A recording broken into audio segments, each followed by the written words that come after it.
Hello everyone, that's a lecture of chemistry for class 11th. Today's our topic is covalent radius.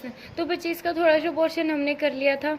अब है D block में जो covalent radius है उसका क्या इफेक्ट पड़ता है. तो ये है बच्चे scandium, that is yttrium, that is lanthanum, and Pi is titanium, Zr is zirconium, Hf means hafnium. ठीक है, hafnium. V is vanadium, NB is niobium and TA is tantalum. Okay, TA is tantalum. तो बच्चे यहाँ से ये है 3D series, ये है 4D series and this is 5D series. Okay, number of shell क्या हो रही है यहाँ पे बढ़ती जा रही है. ठीक है, तो नॉर्मल ट्रेंड तो क्या कहता है कि जब हम टॉप टू बॉटम जाते हैं तो जो एटॉमिक रेडियस है, ठीक है, वो क्या होती जाती है, इंक्रीज होती जाती है. क्यों? बिकॉज नंबर ऑफ शेल क्या हो रहे हैं, इंक्रीज हो रहे हैं. ओके, अट्रैक्शन जो है न्यूक्लियस की आउटर मोस्ट शेल इलेक्ट्रॉन्स की वो बढ़ती जा रही है, जिसकी वजह से जो रेडियस है वो इंक्रीज होती जा रही है.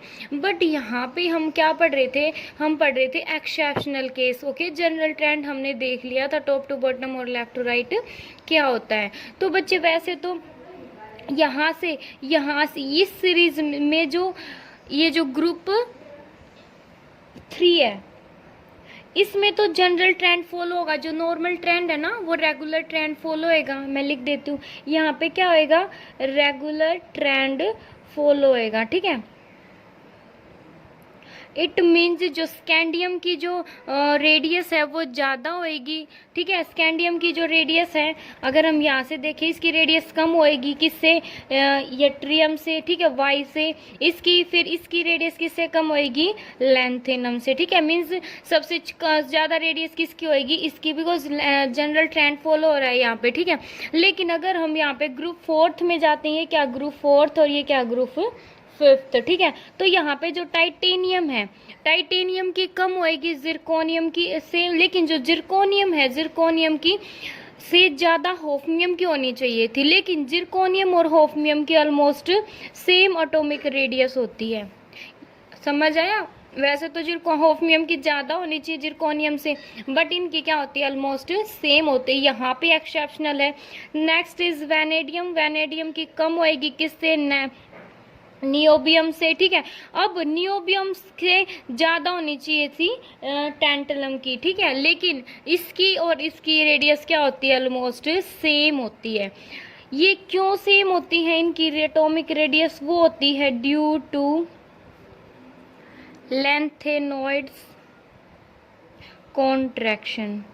किसकी वजह से कम होती है, लैंथेनॉइड कॉन्ट्रैक्शन. ये एक मीन्स टर्म है, ठीक है, जिसको हम अभी समझेंगे कि जो लैंथेनम कॉन्ट्रैक्शन है एक्सेप्शनल केस किस वजह से आता है, ड्यू टू लैंथेनम कॉन्ट्रैक्शन की वजह से. रेगुलर ट्रेंड होता तो ऐसे होता है, इसकी रेडियस इससे कम. ठीक है, जब हम डाउन द ग्रुप जाते हैं तो एटॉमिक रेडियस बढ़ती जाती है. तो लैंथेनॉइड्स की जो लैंथेनम की एटॉमिक रेडियस है सबसे ज़्यादा होनी चाहिए. ठीक है, यहाँ पे होफनियम की ज़्यादा होनी चाहिए, बट एक्चुअल में क्या होता है, जिरकोनियम और होफनियम की ऑलमोस्ट सेम होती है. यहाँ पे इन दोनों की सेम होनी चाहिए थी, टैंटनियम की ज़्यादा. ठीक है, तो ये क्यों होता है, ड्यू टू लैंथेनम कॉन्ट्रैक्शन की वजह से. ठीक है, लैंथेनम कॉन्ट्रैक्शन में क्या होता है, 50 इसका एटॉमिक नंबर होता है 73. होफनियम का होता है 72 एंड इसका होता है 57. ओके, यट्रियम का होता है 39, जिरकोनियम का होता है 40 और नियोबियम का होता है 41. ओके, अब इसका देखो एटॉमिक नंबर 40 है और यहाँ पे कितना ज़्यादा डिफरेंस है. ठीक है, फिर भी एटॉमिक रेडियस तो इसकी ज़्यादा होनी चाहिए थी. समझ आया? तो बच्चे ये क्यों नहीं होती है, बिकॉज जैसे जैसे हम डाउन द ग्रुप जाते हैं तो जो लैंथेनम्स हैं, इसमें लैंथेनॉइड्स किसको बोलते हैं, 58 से 71 के जो एलिमेंट्स हैं ना, जो लैंथेनॉइड सीरीज के एलिमेंट्स जो बोलते हैं, जो डाउन बिल्कुल बॉटम में लाई करते हैं, तो उनमें क्या होता है, उनमें जो साइज है ना एकदम से डिक्रीज हो जाता है रैपिडली. क्या हो जाता है, साइज. लैंथेनॉइड सीरीज के अंदर जो एलिमेंट लाई करते हैं, ठीक है, उनमें जो वो एलिमेंट्स में जो लास्ट इलेक्ट्रॉन है वो कौन सी सब शेल में एंटर करता है, लैंथेनॉइड्स में 4f के अंदर. किस में, एंटर करता है, एफ से सब शेल के अंदर एंटर करता है। समझ आया? ठीक है।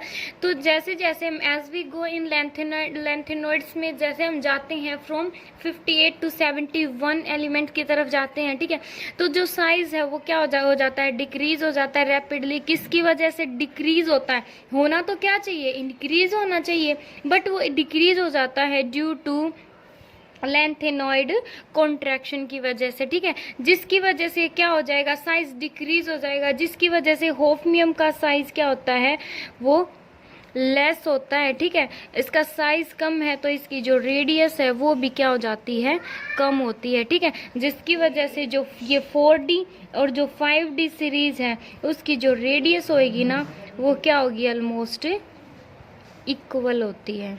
समझ आया? ठीक है। वैसे तो मीन्स यहाँ से यहाँ तो जनरल ट्रेंड है, यहाँ से इसकी और इसकी क्या होती है, सेम होती है। क्यों? इस ये 57 से जब आगे एलिमेंट्स में मीन्स जाते हैं तो इसमें क्या हो जाता है, साइज कम हो जाता है, ठीक है, साइज कम होएगा किसकी वजह से, लैंथेनॉइड्स कॉन्ट्रैक्शन की वजह से। इनमें साइज मैं बताऊंगी आगे कि एक्चुअल में होता क्या है, इसकी वजह से साइज डिक्रीज क्यों हो जाता है, ठीक है।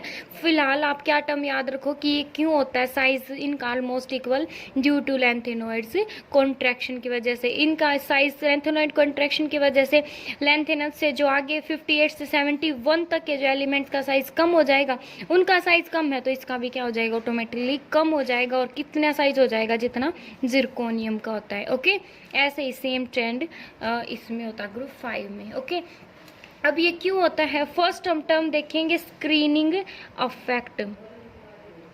फर्स्ट हम क्या देखेंगे, स्क्रीनिंग इफेक्ट, या फिर आप इसको शिल्डिंग इफेक्ट भी बोलते हो। क्या बोलते हो, शिल्डिंग इफेक्ट। इसमें क्या होता है बच्चे, जैसे कि हमारे पास ये क्या है, न्यूक्लियस है, ठीक है, ये कोई भी एटम है और ये ओके।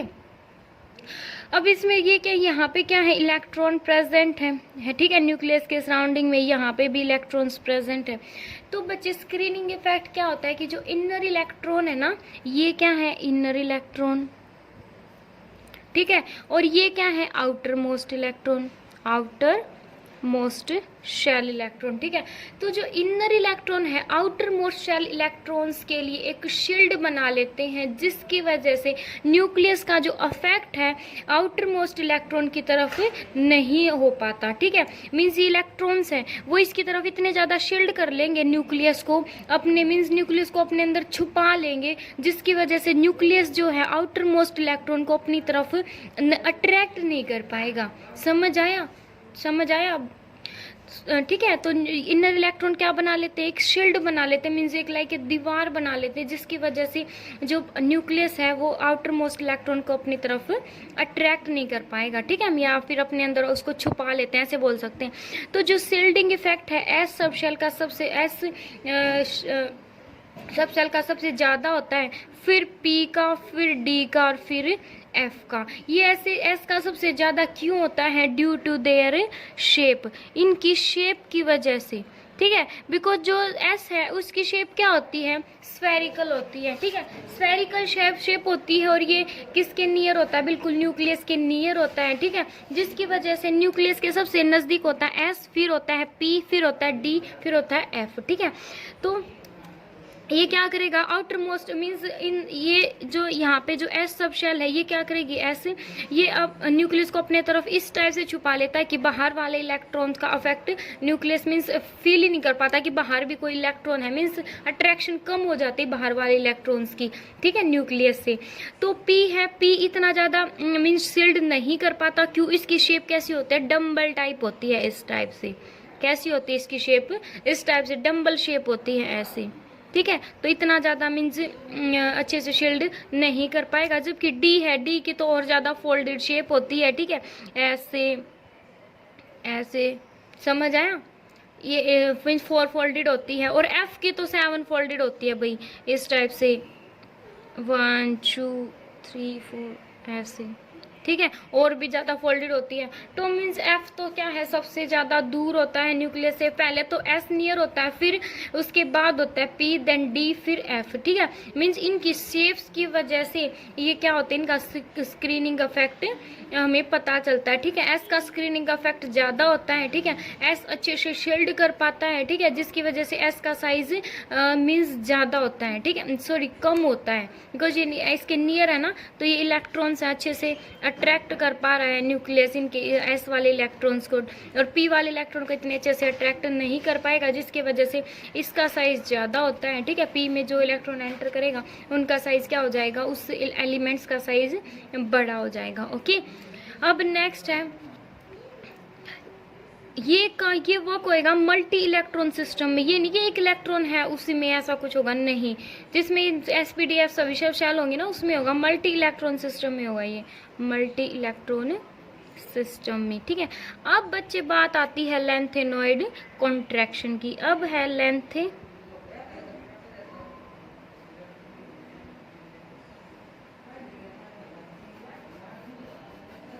Lanthanoid contraction. ठीक है, लेंथेनॉइड कॉन्ट्रैक्शन देखो कहाँ से कहाँ तक होता है, 58 एलिमेंट से 71 एलिमेंट तक होता है। ठीक है, 58 से 71 में जो एटॉमिक रेडियस है ना, वो डिक्रीज हो जाती है। ठीक है, एटॉमिक रेडियस डिक्रीज क्यों होती है, due to poor shielding of, because 58 से लेंथेनॉइड 57 से नेक्स्ट जो 58 एलिमेंट है जिसको हम सीरियम बोलते हैं, वहाँ पे जो इलेक्ट्रॉन्स हैं वो लास्ट में एफ सब शेल में एंटर करता है। ठीक है, तो वहाँ पे जो साइज है उसका 57 से 58 में एंटर करते हैं, तो 58 एलिमेंट का साइज बड़ा होना चाहिए था, बट उसका कम होता है।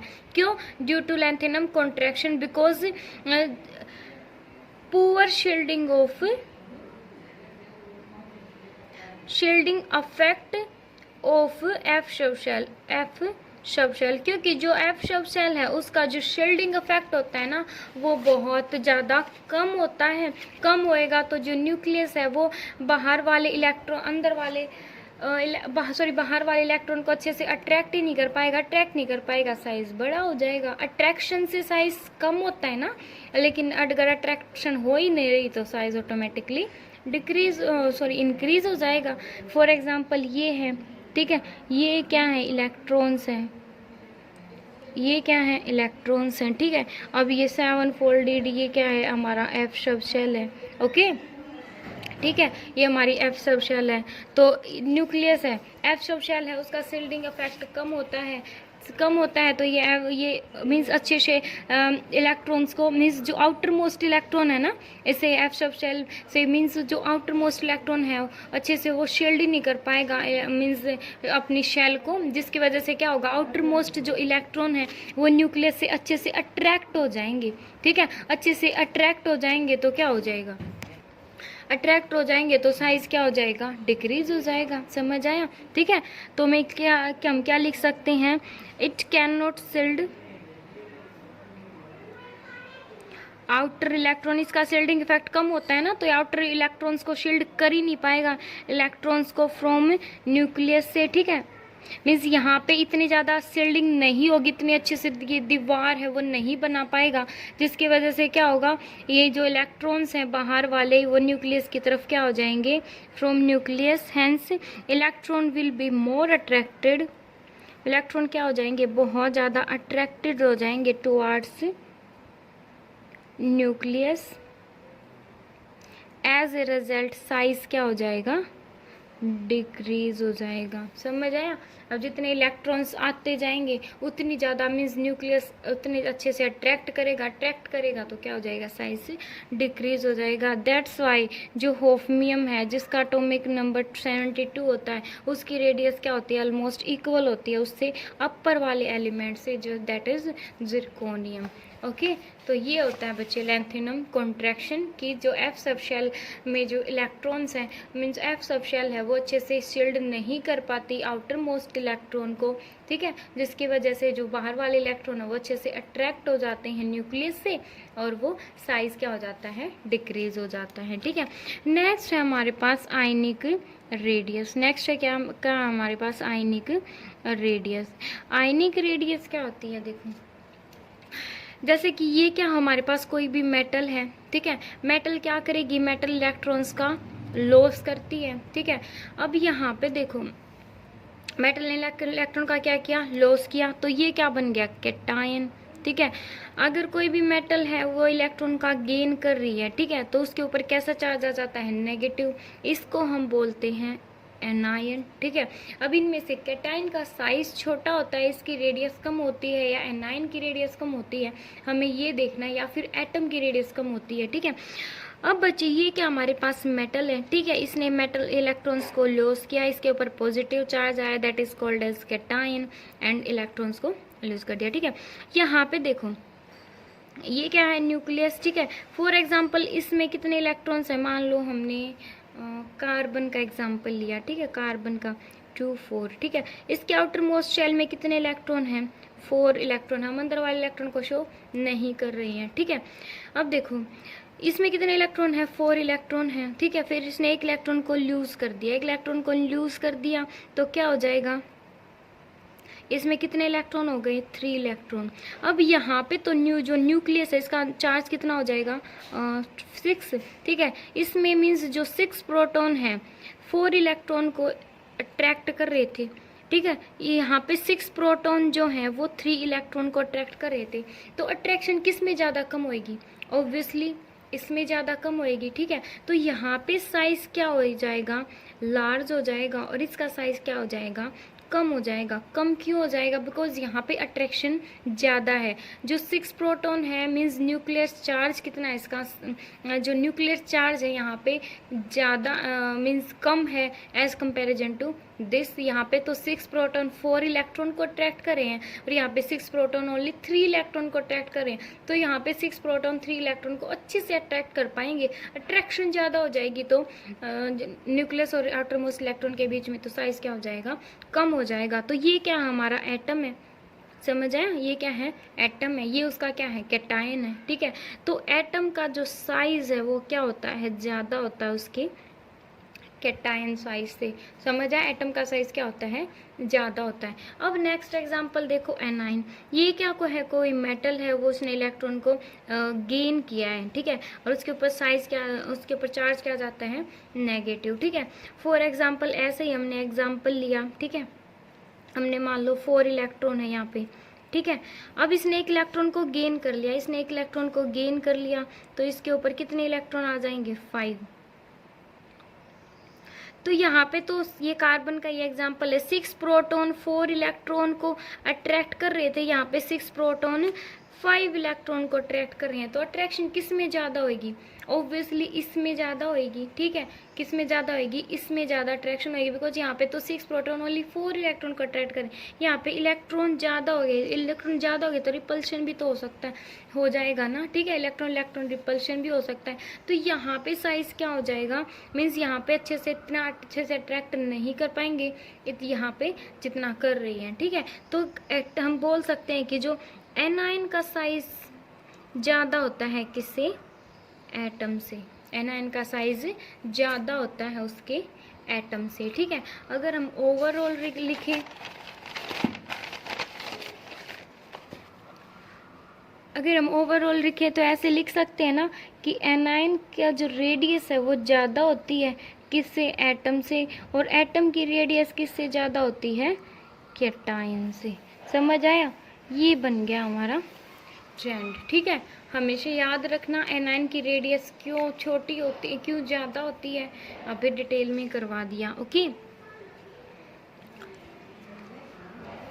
कैटायन की जो रेडियस है वो क्या हो जाएगी, कैटायन रेडियस डिक्रीज हो जाएगी, इसकी रेडियस इंक्रीज हो जाएगी, ठीक है।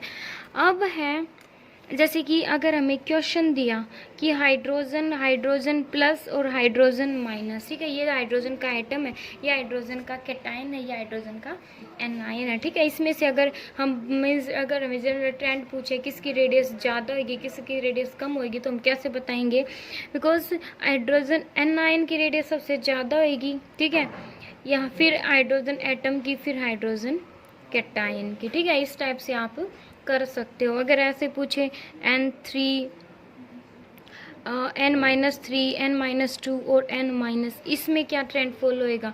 इसमें वही n-3 की रेडियस ज़्यादा होएगी, n-2 की, फिर n- की, ठीक है, बिकॉज इसमें तो 3 इलेक्ट्रॉन, 3 इलेक्ट्रॉन आ रखे हैं, ठीक है, 3 इलेक्ट्रॉन गेन कर रखे हैं नाइट्रोजन ने, तो इसमें 2 इलेक्ट्रॉन गेन कर रखे हैं, इसमें 1 इलेक्ट्रॉन, 3 इलेक्ट्रॉन गेन करेगा तो न्यूक्लियस अच्छे से अट्रैक्ट कर ही नहीं पाएगा, जिसकी वजह से जो डिस्टेंस है वो बढ़ जाएगी, मीन्स रेडियस ज़्यादा हो जाएगी, ठीक है।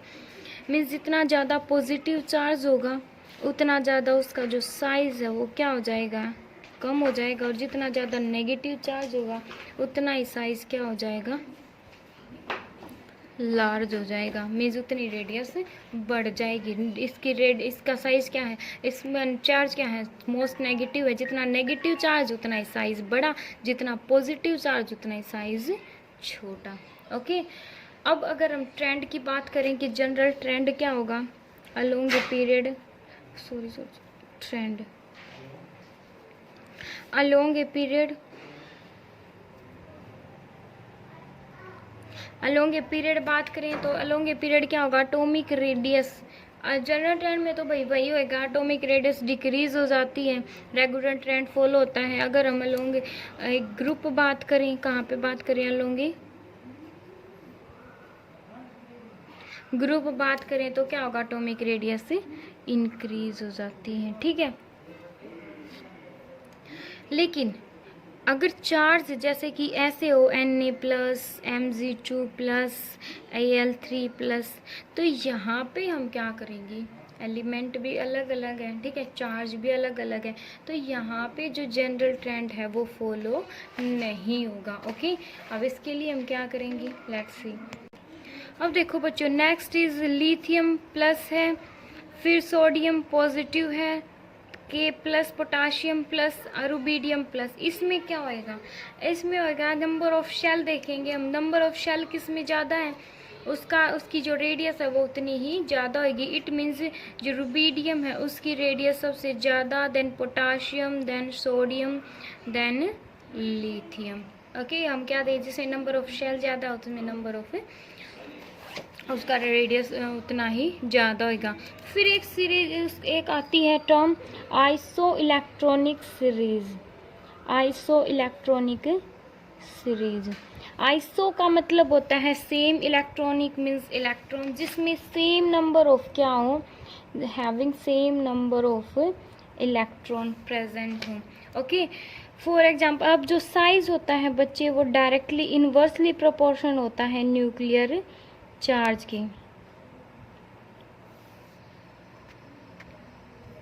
Nuclear charge that is denoted by Z।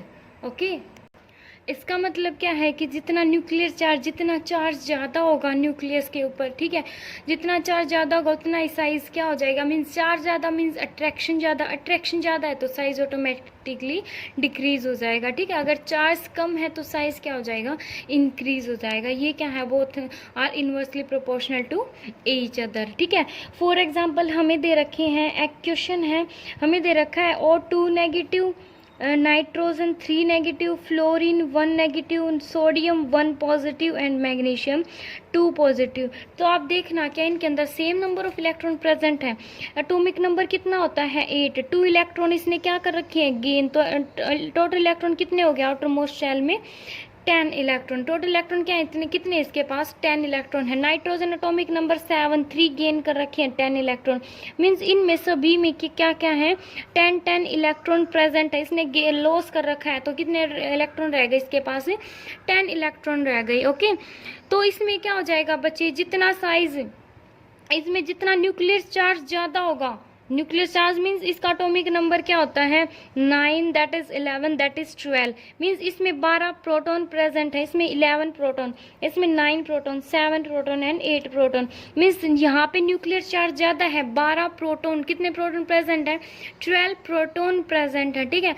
तो इस जितना साइज, जितना चार्ज ज़्यादा होगा उतना ही साइज कम, कितना क्या हो जाएगा? कम हो जाएगा, ठीक है। इट मीन्स जो मैग्नीशियम 2 पॉजिटिव है उसका साइज क्या है? सबसे कम है, फिर सोडियम का, फिर फ्लोरीन का, फिर नाइट्रोजन का, फिर ऑक्सीजन का। समझ आया? ये क्या है हमारा रेगुलर, सॉरी फिर ऑक्सीजन, देन नाइट्रोजन। ठीक है, मीन्स नाइट्रोजन का जो साइज है वो सबसे बड़ा है। क्यों बड़ा है साइज? बिकॉज अट्रैक्शन क्या है, बहुत कम है। ठीक है, इस टाइप से हम क्या करेंगे, इनको क्लासिफाई करेंगे। ठीक है, फिर नेक्स्ट क्वेश्चन अगर हमें दे रखा हो S2 नेगेटिव है, P3 negative, chlorine negative and Al3 positive. Number of electron देखोगे तो इसमें सभी में 18 इलेक्ट्रॉन प्रेजेंट हैं। ठीक है, 18 इलेक्ट्रॉन है सभी में। ठीक है, इसका atomic number 16, phosphorus is 15, that is 17 and that is aluminium is 13। ठीक है, तो यहाँ पे सभी में जितना इसमें कितने हैं, 16 प्रोटॉन है, 15 प्रोटॉन, 17 प्रोटॉन, 13 प्रोटॉन। जिसमें जितने ना ज़्यादा नंबर ऑफ प्रोटॉन प्रेजेंट हो गए, मीन्स जितना न्यूक्लियर चार्ज होगा उतना उसका साइज क्या हो जाएगा, कम हो जाएगा। सबसे ज़्यादा कितना है, 17 क्लोरीन। सबसे छोटा साइज क्लोरीन का होगा, देन सल्फर का होएगा, देन पी फॉस्फोरस का होएगा, देन एल्यूमिनियम का। ठीक है, इस टाइप से होगा। नेक्स्ट है बच्चे हमारे पास आयनाइजेशन, हमने कोवलेंट रेडियस कर ली, आयनिक रेडियस कर ली। नेक्स्ट है हमारे पास आयनाइजेशन एनर्जी। नेक्स्ट क्या हमारे पास, ionisation energy, that is most important topic. तो बच्चे आयनाइजेशन एनर्जी क्या होती है? Ionisation energy is amount of energy. Ionisation energy क्या होती है बच्चे? अमाउंट ऑफ एनर्जी, जो अमाउंट ऑफ एनर्जी रिक्वायर हमें चाहिए है to remove the valence electron. Valence, जो वैलेंशियल इलेक्ट्रॉन है उसको रिमूव करवाने के लिए of an isolated neutral gases atom. जो इलेक्ट्रॉन्स हैं, हम ये नहीं है कि मीन्स ऐसे इलेक्ट्रॉन निकाल सकते हैं, हमें जो इलेक्ट्रॉन है वो गैसेस एटम से निकालना पड़ेगा। ठीक है, आइसोलेटेड मीन्स अकेला, ये नहीं कि मल्टी इलेक्ट्रॉन्स को एक साथ निकाल सकते हैं। हमें अगर इलेक्ट्रॉन रिमूव करवाना है ना, तो हम एक एक इलेक्ट्रॉन को रिमूव करवाएंगे। ठीक है, साथ में 2 या 3 इलेक्ट्रॉन को नहीं, एक एक करके इलेक्ट्रॉन रिमूव करेंगे। ठीक है, न्यूट्रल मीन्स जो एटम है वो न्यूट्रल होना चाहिए, उस पर कोई चार्ज नहीं होना चाहिए। ठीक है, गैसेस मीन्स हम सॉलिड या लिक्विड फॉर्म से, लिक्विड स्टेट से इलेक्ट्रॉन्स को रिमूव नहीं करवा सकते। हम क्या करेंगे, उसको गैसियस स्टेट में लेके जाएंगे, मीन्स थोड़ा सा उसको हीट करेंगे। ठीक है, थोड़ा सा हीट करेंगे। हीट करने से क्या होएगा, हीट करने से जो अट्रैक्शन है न्यूक्लियस और outermost valence shell electrons के बीच में, वो क्या हो जाएगी, थोड़ी सी कम हो जाएगी। कम हो जाएगी तो वो मीन्स अट्रैक्शन कम, तो इलेक्ट्रॉन हम उसको इजीली निकाल सकते हैं। ठीक है, मीन्स हमें थोड़ी सी हीट एनर्जी देनी पड़ेगी, सप्लाई करनी पड़ेगी, तब जो इलेक्ट्रॉन है निकाल सकते हैं। ठीक है, मीन्स क्या, अगर स्ट्रक्चर बनाए तो ये क्या हो जाएगा, इलेक्ट्रॉन। ठीक है, मीन्स ये क्या है, हमें यहाँ पे एनर्जी देनी पड़ेगी। ठीक है, तो इलेक्ट्रॉन्स को निकालना है हमें। ठीक है, तो इसके लिए क्या करना पड़ेगा, हमें हीट एनर्जी सप्लाई करनी पड़ेगी। हीट एनर्जी से क्या हो जाएगा, जो अट्रैक्शन है इसके बीच में वो कम हो जाएगी। ठीक है, और क्या हो जाएगा, हम इलेक्ट्रॉन्स को इजीली निकाल सकते हैं। ठीक है, और ये क्या है बच्चे, ये this is a endothermic reaction.